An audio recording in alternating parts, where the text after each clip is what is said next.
thought that was BS. Didn't work. But, you know, their lives seemed to be working pretty well. They got money. They're on TV. I'm not. He wanted to be a playwright. He'd written 2 plays. They failed miserably. His wife said, get a real job. We have a kid coming. And he was running a karate studio, and he was miserable. And so what he did was he said, I'm going to buy an audio program. The audio program sold for $149. He ordered it, and he listened to it, and it changed his life. He said, wow, I got to go for my dream. I have to shoot one more time for my passion. So he quit his job as the karate studio. And he said, I'm going to write one more screenplay or one more play. And he wrote a screenplay. And it was about a movie, kind of James Bond, you know, Russians versus Americans. He took it to California. And the day he went there, the Berlin Wall fell. And everyone said, we just don't want a Cold War movie anymore for a while because the Berlin Wall just fell down. Context isn't right. He said, before I listened to that audio program, I would have said, the world sucks. See, this is just one more example. I get screwed. He said, but the truth is, I realized I had just made a decision where I picked a topic that wasn't timeless. And then I said, okay, what's a timeless topic that nothing that changes in the world can change it? And he said, love, love, love. Everyone loves love. Doesn't matter what happens in the world about love. Then he said, what's the typical love story? Boy meets girl, there's some problem.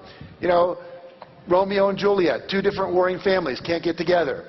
West Side Story, 2 different gangs, can't get together. Look who's coming to dinner, black guy, white woman. And we can go down a list. There's always this thing, you got to get through it.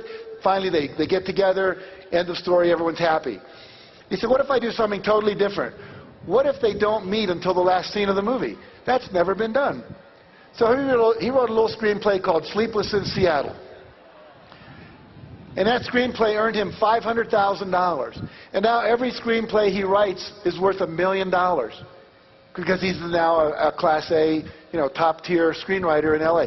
And what happened was one audio program that changed his life forever. $149 investment turned into $500,000. So success principle number 9 is you got to learn more to earn more.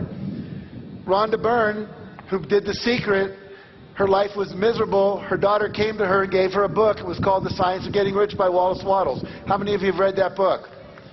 You'll hear Bob Proctor talk about that tremendously tomorrow. It's the book that changed his life. It's the book that later I read after Think and Grow Rich and other books that changed my life. She reads this book. She gets so excited about it. She says, why doesn't everyone know this?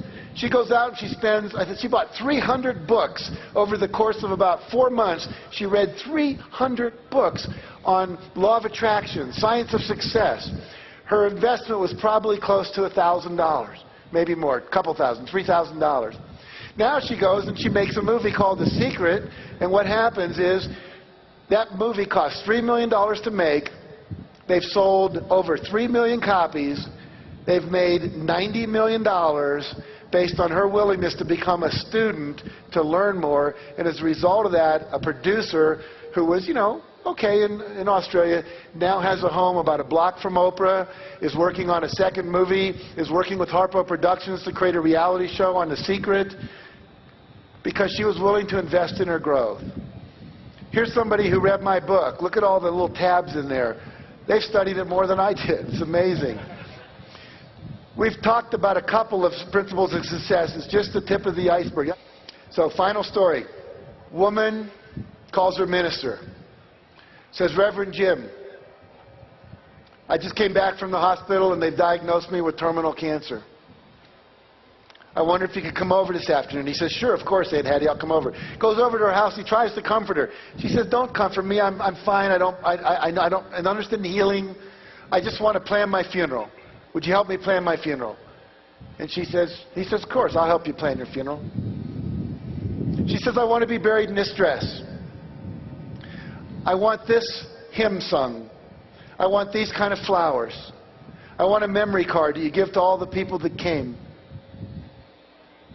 I want my picture on it. This is my favorite poem. I'd like that on it.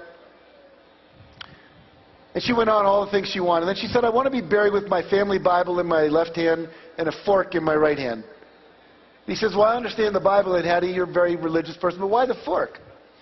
He says, whenever we have a church social and they're coming by to collect the plates after we've had a dinner down in the basement of the church, whenever there's going to be a really great dessert, something like apple pie or cherry pie or peach cobbler or chocolate cake, they always say, keep your fork. And whenever they say, keep your fork, I know we're going to have a really great dessert. So they're going to come by my casket and they're going to look in.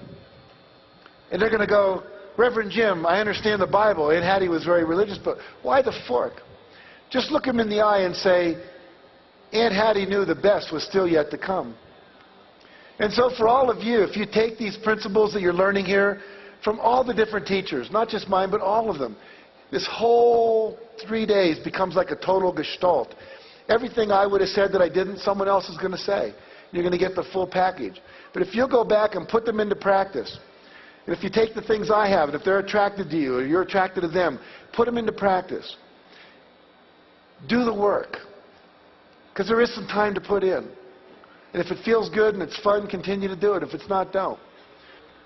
If you put the work in, you keep your consciousness clear, and you think the thoughts, you create a vibrational match, I promise you, for each and every one of you, the best is still yet to come. Thank you. Have a great life. It's been a pleasure and honor to speak to you. Thank you very much.